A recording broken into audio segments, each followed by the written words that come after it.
This time on Gizmo Trains, we take a quick look at some of the layout updates I've made over the last few months. Take a look at how I've been doing a little bit of my scenery work, as well as some of the newest additions to the collection. And maybe we'll talk about this latest Lionel Volume 2 catalog. It's a pretty big one, a lot in there. Let's check it out today on Gizmo Trains.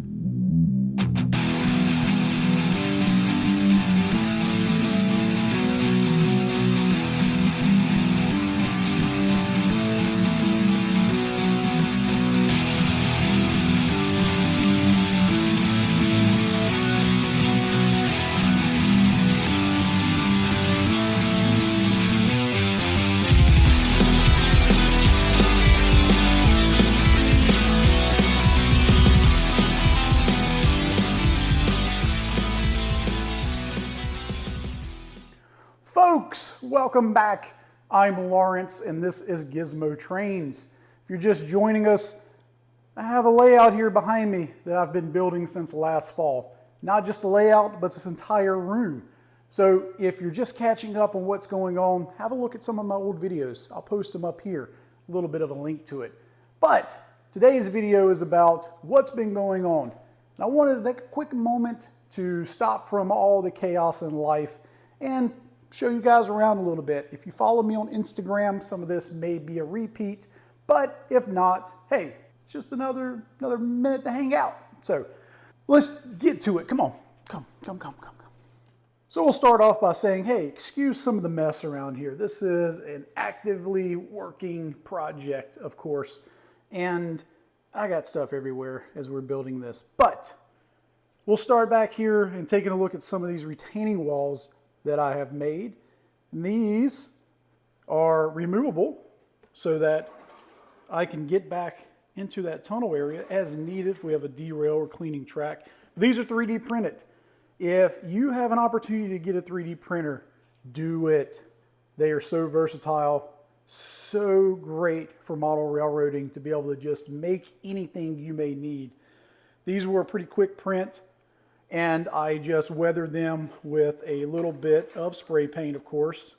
Kind of did this grayish steel, a little bit of a rusty look, as you can see, just white PLA.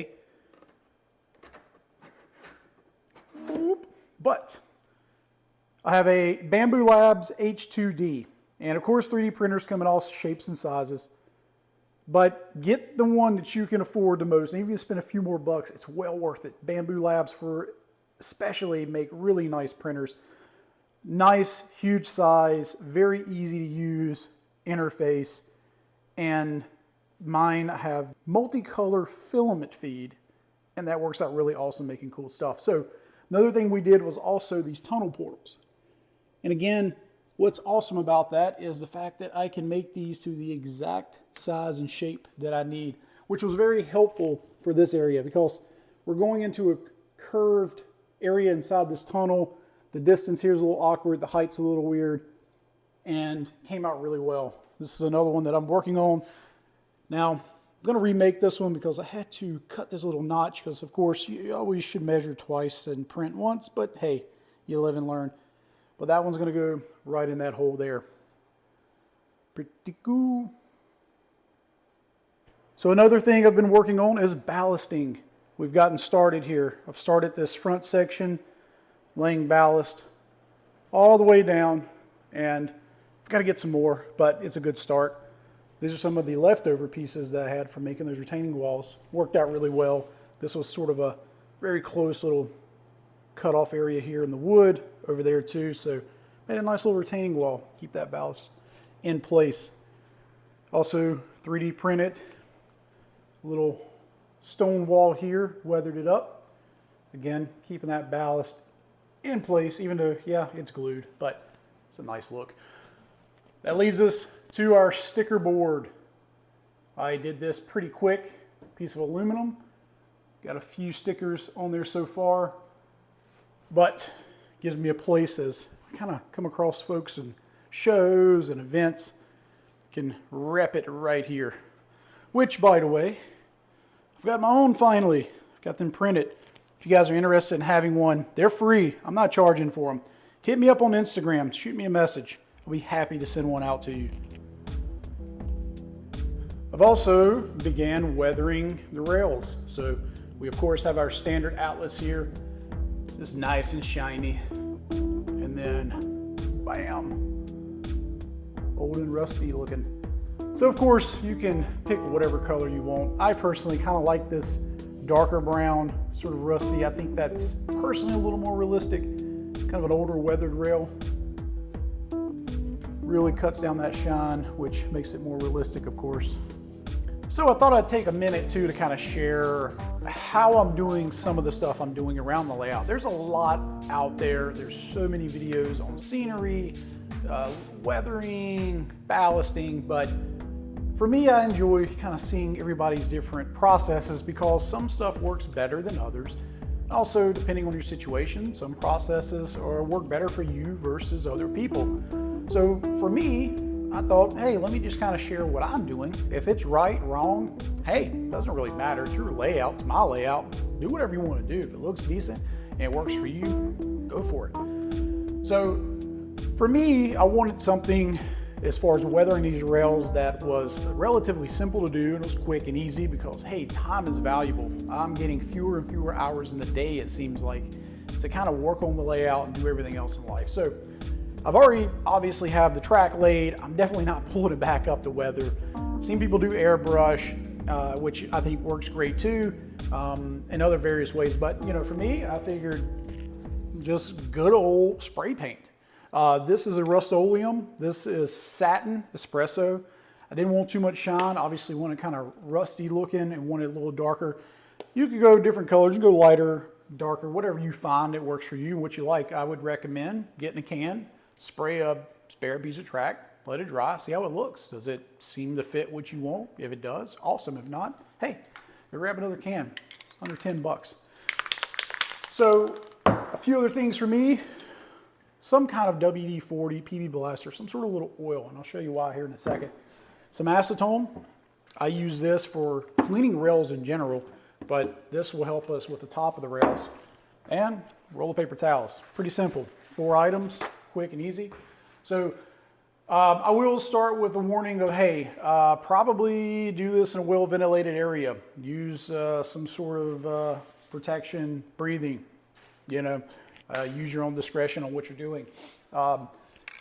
I so far have done, you know, quite a bit of rail here, and I haven't pulled any train cars up. I don't obviously have a train car right in front of what I'm doing or an engine or anything, but you want to kind of keep this localized to the area you're working in. As long as you do short bursts and you don't just fling the can around, generally any overspray is going to be very minimal, and it'll stay to kind of the area you're working on. Obviously, you're going to have some, I'm sure, get out and about, but it'll kind of dissipate in my experience what I'm seeing. Again, good ventilation should be fine. Generally, what I do is I start off with a little bit of some type of oil. You know, I have here just a little bit of PB Blaster, doesn't really matter. What I like to do is just wipe down the tops of the rails very slightly with this. And what that does is gives me a little bit of a barrier layer so that the paint does not stick that great. That way, as we kind of spray this, we're able to clean it a little bit more easily. Before we do all that, I generally will wipe the rails down with a little bit of that acetone just to clean the surface or whatnot. But from there, I'm just going to take this and do some quick little short bursts and kind of paint those rails. So let's get a little bit closer look.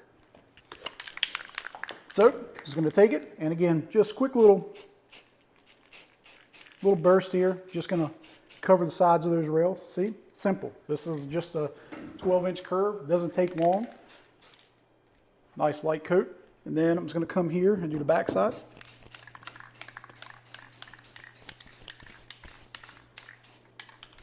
There we go. Simple as that. Done.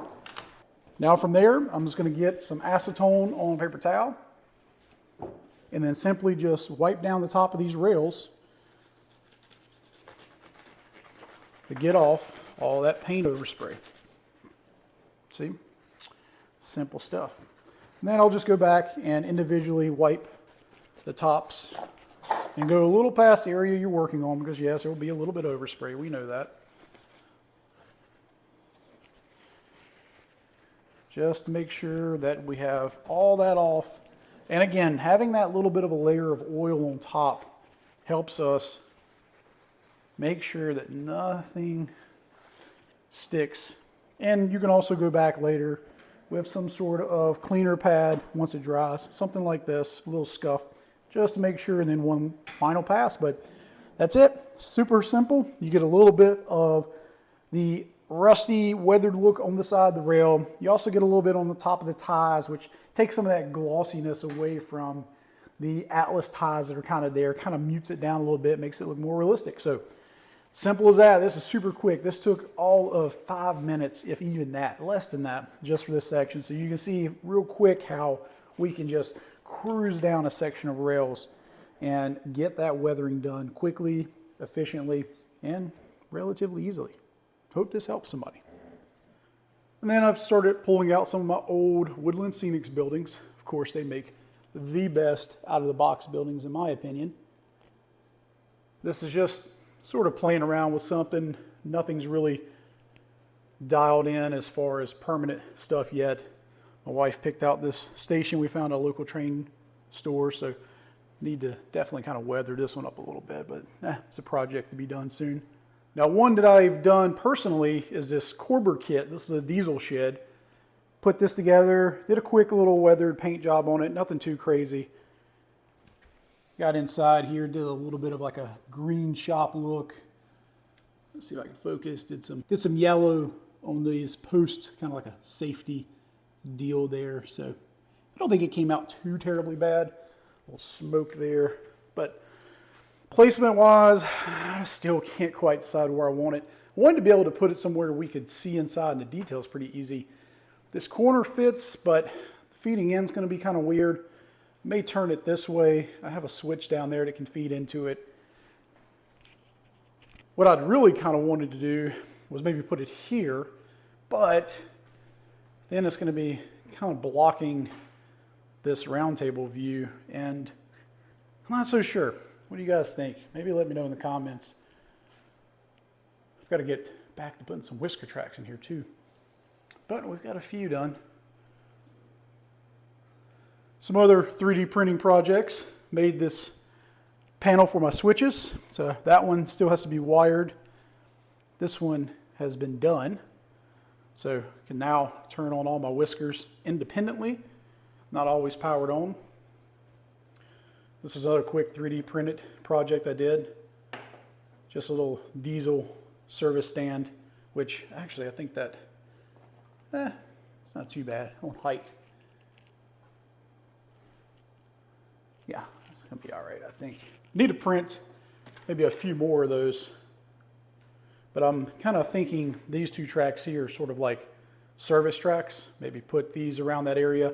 Also have my sanding tower that I want to put here, and also 3D printed a like diesel fueling station that I'm going to plan to put there as well. But that's downstairs. Still got to weather it and get it prepped. But yeah. All right, up next, we'll talk a little bit about ballasting, at least again, how I do it. I did the old layout and kind of followed some tips and tricks I saw online, but that process seemed to take forever. This here's what I found doing this one that gave me pretty much the same results and made it a lot quicker. Because again, time is money. So this one's pretty simple. I like to use a 1-inch little chip brush. You get these at any hardware store, Lowe's, Home Depot. Of course, roll of paper towels, 70% alcohol. I like to get little spray nozzles of attaching this, makes it easy to apply. You can get these off Amazon. Glue, just good old Elmer's white glue. I have this little squirt bottle for applying to the tracks, and I have this little bit of a larger bottle for just pre-mixing. Kind of make it a little bit larger amount each time, and this right here will fill this bottle up a few times so I don't have to keep running back and forth downstairs for water, mixing this and all that stuff. And of course, ballast. This is Brennan's Better Ballast. I think he makes really good stuff, decent colors. There's, of course, you can use anything. Woodland makes ballast. There's also options to use, seen people talk about like paving sand for pavers. And I think I'm gonna try that here in the yard. This was a tip given to me by my friend, Captain Andy. You can follow him on Instagram as well. Essentially, you just put that down and you just wet it with water. And there's already basically glue that's mixed into this stone that once it gets wet, it forms, dries, and stays put. But it generally comes in just kind of one color, but I think you could get a couple of bags and kind of mix up your own stuff, which is kind of generally what this is, and get sort of a combination that you want and what works for you. So I'm gonna try that, and I'll share with you guys in a future video how that works, because this stuff obviously adds up. You know, just the section that I showed you earlier, it was probably 5 or 6 bags. I mean, that's 120 bucks just in rock, little teeny tiny rocks. So you get a big bag of that stuff for like 20, 30 bucks, and I think it's like 10 or 15 pounds of it. So some of these stuff, or some of these areas rather, around like the round table, the yard, kind of this industrial-ish, you know, train, whatever yards, it's, you know, I don't think it's really going to matter so much. It's just areas that, you know, it's for parking or storage. You're not really going to see it too much. But the main lines, I thought, yeah, let's do a really nice ballast. So that's what we have. So as far as glue mixture goes, I typically use pretty much a 50-50 mixture, maybe a little more 60-40, 60 water, 40% glue. But I generally kind of make a mark here on my bottle as a reference point. So what I'll do is I'll fill the glue up, which is about halfway to the bottle, maybe a little less, and then add the water up just slightly more than 50%. And then I'll add a few drops of dish detergent. Helps break up the water a little bit, sort of that surface tension of it, of the glue and water mixture, so that it flows through the rock better. Mix that up good, you get a good glue mixture. So I'm gonna start with just a small section here. So what I normally do is just start applying that ballast here in the center. And I get it to just where it starts to kind of pour over the top of the rails. But I like to stop just about an inch from where I left off. And I'll tell you why here in a second. And then we'll simply just do the same here on the sides. And we're just gonna make a little bit of like a bank here. And this is where having a road bed such as this foam is really nice. It kind of gives you that natural height, a little bit of an angle for this ballast to naturally take a shape of sort of a sloped, normal looking ballasted road beds you see on the railroad. And then we're just gonna take our brush here and simply brush it into the ties. Simple as that, right? Now, the reason why I left that little bit of a gap is I start pulling back here, it'll naturally fill up those empty voids without having excess, because as we kind of brush that excess across the top of the ties, it all just kind of finds its place. And then we'll just go back the other way.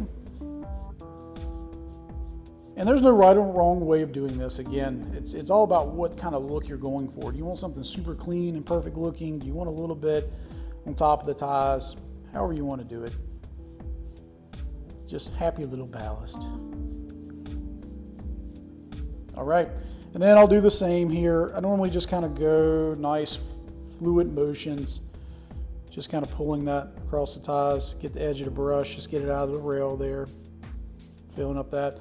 And then just kind of go along and kind of shape that to where it kind of has that natural, again, banked road bed shape of wherever you want it to be.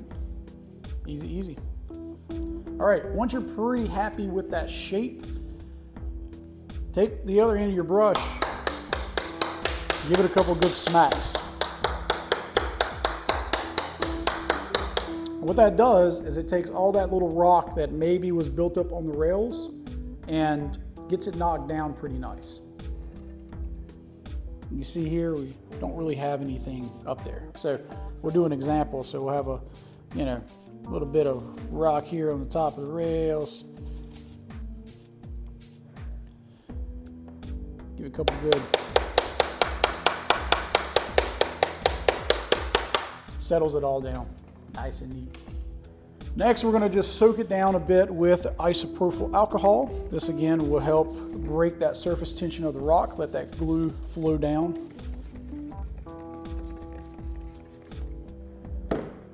And this is where a lot of people will tell you to all go in between each little rail, or that takes way too long. So what I'll do is first find my end point there, and then just soak this thing. until you get a good runoff there. Get on this other side. I like to get a little bit of height to let it just ooze out, get a nice little stream. And then just start here at the rail, go in the center, down, down, and that'll soak through the middle of those ties and get glue all in between, okay? And then I'll just go back one last time here, make sure we get good glue all through the rock here. And once you see it kind of start to puddle out like this, you're good, all right? That's when you know you got good saturation of the glue. Now, I don't want to leave the glue on top of the ties because that will possibly kind of leave some undesired weird humps or whatever. Just get you a paper towel and just dab it. And if you notice, that paper towel will just soak up that glue on top of those ties, no problem. And the glue, what's left there, will dry as a sort of flat, clear film that you will not notice. It will not affect anything, I promise. I've done all of mine so far up through here, and if anything, it actually brings out the detail a little bit of that simulated wood grain of the Atlas track. It kind of highlights it without being anything out of the ordinary, thinking that you would notice any kind of glue or anything weird that had been applied to the rail. And that's it. You see all that glue got patted up. And then the last thing is I'll take paper towel, alcohol, and we'll just want to wipe the top of the rails off to make sure that we have all that glue residue so that the trains will have continuity and not have any problems with running. That's it. And then I'll take one last moment to go and make sure that inside the rail edges, any rock or anything that got kicked up from the spraying process of the alcohol or glue or anything is knocked down so that we don't have any issues with the trains coming across or anything like that. That's it. Ballast done. You let this dry for 6 to 8 hours. Generally is about what you need.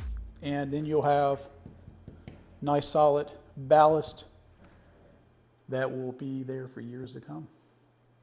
So that's kind of a quick look at what's been sort of being done, and yes, a lot left to do. I've got to ballast all this track, weather all the rail, and then maybe we can start actually doing some real scenery for grass and trees and all the good stuff. Maybe start some of that in the interim. Obviously, you don't have to have it all ballasted for it, but kind of like to have that all in place. So I'm putting grass down, get a little bit of that overlap, kind of makes it look a little more natural as far as stuff growing up through the rocks and ballast and different things like that. So next I figured, hey, let's take a quick look at a few of the newest additions around the layout since the last time we've talked, and maybe run a train or two. Let's go see. So first up is this old SD42 from MTH. I picked this up off of eBay. This is a bit of an older engine, but it is PS3. The reason I got this is I absolutely adore this paint scheme with Operation Lifesaver, and believe it or not, this was actually very similar to the very first engine I got as a kid. That was HO, of course, but it brings back a lot of memories, and yeah, once I saw it pop up, I went ahead and had to have it. Another is this Winston-Salem southbound railway caboose. This one I've been waiting for a while to come in. Our friends down at Berkshire Station, Landon, did a custom run of this, and I'm excited because I do have on pre-order Third Rail's Winston-Salem southbound Molly, and this is going to be a perfect companion for it. It's an awesome gray, great little logo, fantastic caboose. We've recently got a bunch of new Atlas rolling stock, especially the latest Trinity hoppers. We've got a slew of them here. We've also got this Atlas bulkhead flat car that just came in.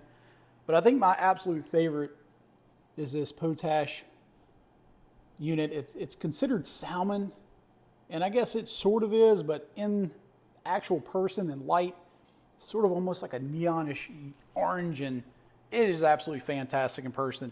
I think I'm actually going to order a couple more of these because that color really pops going around the layout. A few auto parts box cars.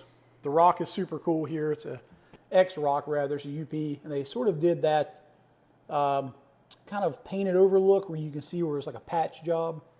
You can tell that different color blue. I really think that's a nice touch. It's kind of a, you can see where, yeah, UP sort of kind of used the same color, but hey, one was old, one was new. Super cool. Great job, Atlas. And one of their 33,000 gallon cars, rerun of some past ones. This is new. This I got on Joker Trains, TVC, that's how I like to call it. Sometimes on his live streams, they like to get Jay on there from Third Rail, and you get a few drinks in you, next thing you know, you start buying trains. They have a bunch of stuff in their warehouse sale, but this one was really cool. I got a good deal on it. This is an SD9. Can't remember exactly the year they made these, but it actually showed it as a Norfolk Southern picture on the website. I was like, yeah, that'd still be kind of cool. So I went in and picked it up. Showed up a Southern, which is actually much more preferred by me. It's a much better paint scheme, I think. And I think it's a little more accurate as far as, you know, when they first would have, Norfolk Southern would have got these obviously from Southern, repainted them, but they have that original one, and that golden light. Just looks fantastic. Third Rail just absolutely makes gorgeous, gorgeous stuff. I'm really excited. I have a lot of their stuff coming on pre-order, and my E8 actually will be here any day. I'm going to do a separate video on that. A few other Trinities over here just to round out. These came in 2 different shipments. And man, you know, Atlas always just absolutely fantastic on detailing. Everything's always super crisp. Just, you know, I've gotten to where, honestly, unless there's just a specific road name or some cool scheme, kind of getting where I don't really want to buy anything unless it's Atlas. It's just the money that you pay. I mean, you get this kind of level of detail for what other manufacturers are charging. I mean, how can you not? So, have one last shipment coming in of these Trinities. I believe all of the custom runs from manufacturers or vendors and dealers rather have a few of those coming. So I'm excited about that. Otherwise, the rest of the stuff, rolling wise, engine wise, is basically the same. I think I have a few other random odd and end things that I have added. One would be this Norfolk Southern theater car. I actually found this at a local train store, Mike's Trains. This was brand new in the box. Got it for like $200 bucks, 220 bucks, something like that. So it's got a Wi-Fi camera inside. Lets you record video. You can do a little track around the layout. So I think that'll be really neat. Kind of played around, tested a little bit. Need to get back on the layout and actually record some stuff. I'm doing a balloon omni upgrade on my Southern Tennessean from Weaver. But, of course, my luck, I get the one bad Bluetooth board. It seems like right now that board's back on its way to Soundtracks to get repaired. They do offer a really nice, easy customer service experience so far, and only like 45 bucks to repair it. So another couple weeks, we'll hopefully have this running reliably around the layout. So I'm really excited about that. I've had this model now for a few years and have yet to actually run it because it ran old PS1. So keep your eyes out on my Instagram for that. I'll definitely be doing some videos. Last but not least, I believe these two are newish considering the last video I posted. The first is this custom run by Mr. Muffins. This is the Berkshire and the Norfolk Western. This was actually used in the very last passenger run, I believe, with Norfolk and Western before Amtrak came in. And I missed the pre-order on these, but this one popped up from a gentleman on OGR, and friends over in Joker's Discord basically alerted me to it. So this is why it's important to be part of the community. Missed out, but found this, great price, super happy that I finally got my hands on one. I'm going to pre-order the blue passenger cars from Third Rail that matched the real world prototypical run this one did. So excited about that. And it was last is this awesome Lionel ACL. And there we go. This paint scheme is just absolutely killer. It's like a kind of a bluish slate color. And it's just an absolutely beautiful engine running around the layout. This one I've had on my want list. I would say kind of one of my white whales. It's been quite a few years that kind of waiting for the right one to pop up. I've seen maybe one or two over the last few years, but it was like super crazy price or things were a little bit off on it. This one was, to me, it looked pretty much unrun. I didn't see any real wear on the wheels. So awesome addition there.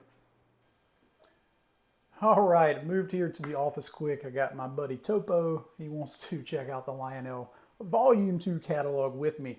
This is not a review. There's plenty of videos, plenty of live streams. Check it out. I know they're everywhere, a dime a dozen. This is just kind of, what I see. Of course, everybody maybe sometimes wants to view others' opinions, so why not? I actually started to do a live, but, plenty of those happening. So, obviously, lots of America 250. I don't want to sound anti-patriotic, but it's a little bit overplayed, I think, at this point. I appreciate it. I understand. But it's like every railroad has done one now, and it's just so much out there. They're cool. I get it. It's just not my style, but if that's something you're into, by all means, go after it. There are some neat ones here, of course. I do like the American Freedom Train Big Boy, but the AC9 done by Mecca, I think, was a little bit nicer. But otherwise, if it's your thing, go for it.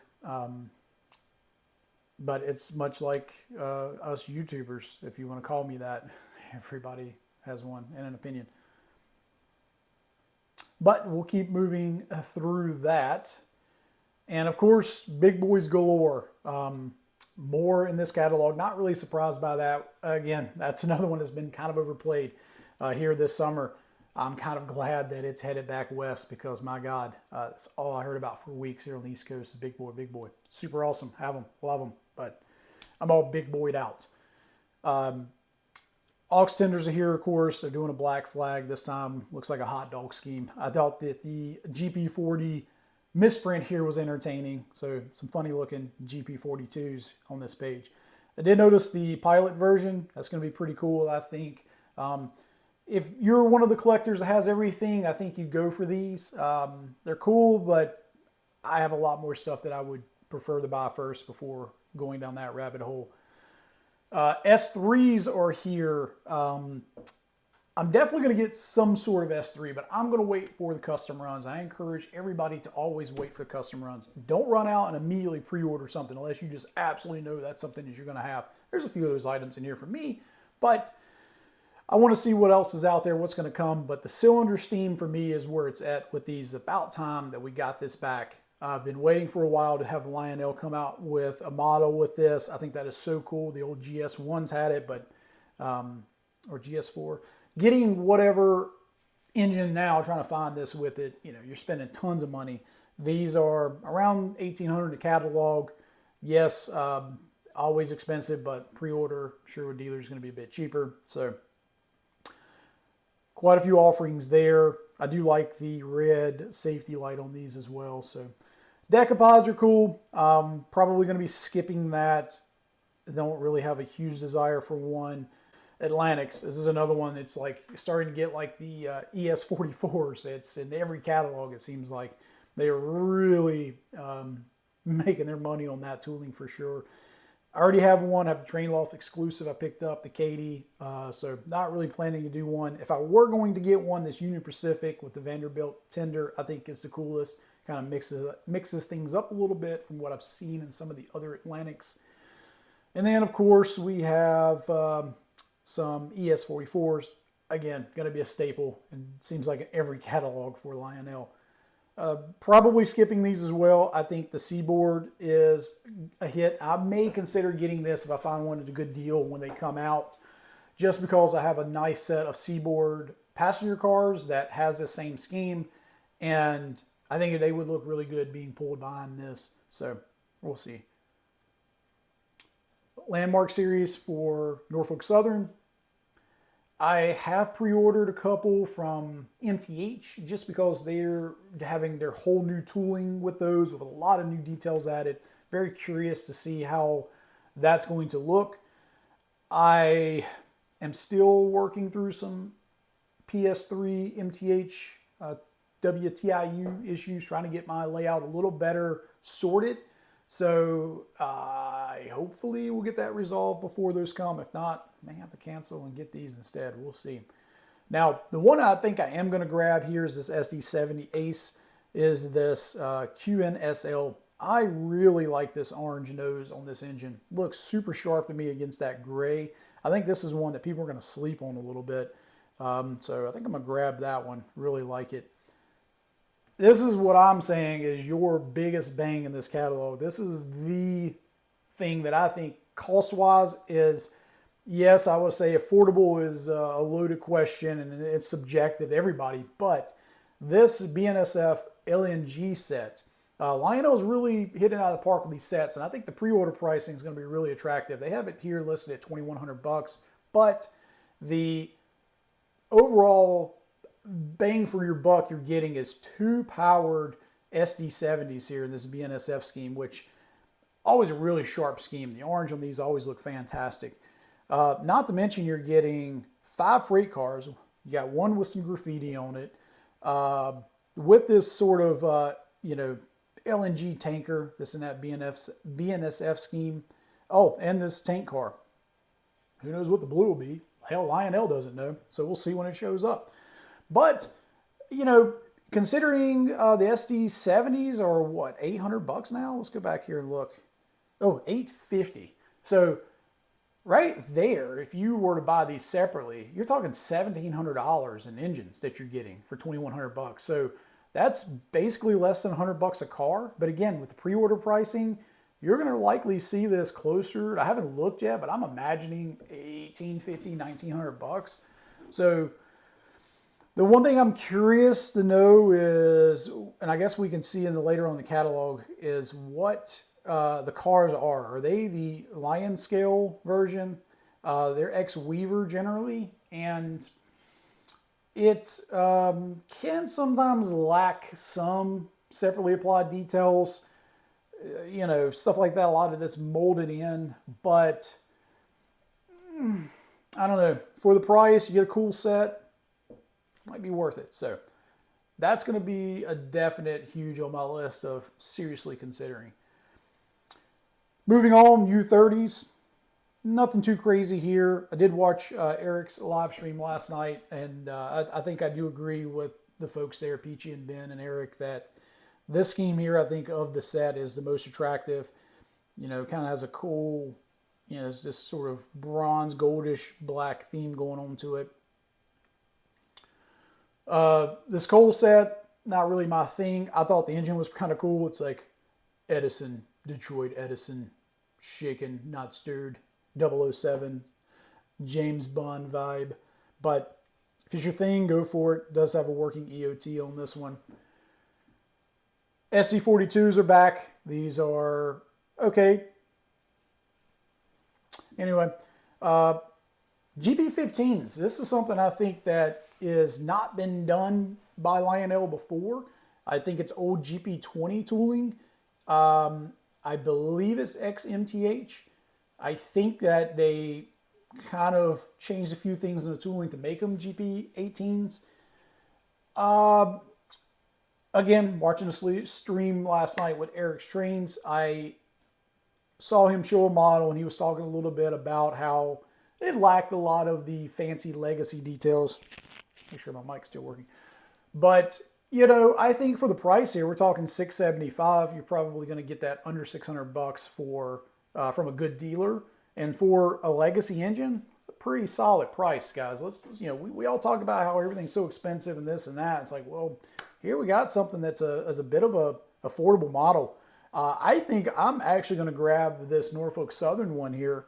I really dig, of course, if you haven't noticed a trend, a gray paint scheme. But I did at one point have the AS 616, I believe, that Trainloft did. And this scheme actually looks really good on the layout. Goes with what I collect as far as Norfolk Southern, Atlantic Coastline, the Southeast region. And this one here, I think, kind of looks attractive. I see some yellow detailing on the stairs. We got a bell up here, a couple smokestacks in the middle. So, yeah, I think I'm going to grab that and add it to the collection. So again, for the price, not bad. I think it's a pretty good deal. S4s. I wasn't originally going to do anything here, but man, this Seaboard, the more I look at it, it's like this red whisker look, dude. It is hitting. The logo is right. It is just a sharp looking engine. 650 again. I think it's the cheapest diesel in here. It's got fixed pilots, which will be cool. So yeah, yeah, hard decisions in this catalog. Milk cars are back. I'm gonna grab this Atlantic and Pacific. I think this scheme kind of pops. Everybody's about this Seaboard though for some reason. I don't know if it's just, you know, again, collecting things of that road name, but to me, it just blends in with all the rest of the Railway Express schemes in a sense. At least this one, you know, got a little to look at. Also, I've spent a lot of time in West Bend for work in the past, so that also kind of sticks with me. So otherwise, the rest of this is just some of the Lion scale cars. I think, you know, lack a little detail, but they're good budget. For me, again, looking at the price of these and knowing what Atlas puts out, can't really justify spending that kind of money personally. The only other last thing that I'm definitely going to grab is this Aberdeen, Carolina and Western Skytop Lounge. That one is definitely going to be awesome. They're actually restoring one of these down at their shops, and this will be a nice touch to my collection of all the cars I've gotten over the last few years from Lionel. Have the F7s, of course, and it's going to be, I think, a really, really nice car. I've been wanting one, just didn't really want to buy as far as that type of car, but I didn't really particularly want to spend the money on the full aluminum set since I really didn't have an engine to really go with them per se. But as nice as the aluminum cars are, they are extremely pricey from Lionel, in my opinion. But other than that, the rest of the catalog is pretty much Lion scale. Again, if that's something that you collect, that's great. Go for it, but not really for me. So that is it for today's video. Thank you for joining me. If you don't subscribe to the channel, consider doing it. I have a lot going on, as you see, a lot more to come as far as getting the scenery done, getting this layout looking like an actual true layout. And we have a lot of stuff on the way. Pre-order season is coming to us as far as new models in this latest Lionel catalog. Third rail is about to drop one, but we also have a lot of stuff coming in. Tends to be fall is when a lot of stuff shows up, and we're already starting to see that. Follow me on Instagram. This is where I post more day-to-day, week-to-week. It is just a lot easier and a lot quicker, so head over, give me a follow. As well, I appreciate you joining again, as always. So with that, we will see you guys next time. Bye-bye.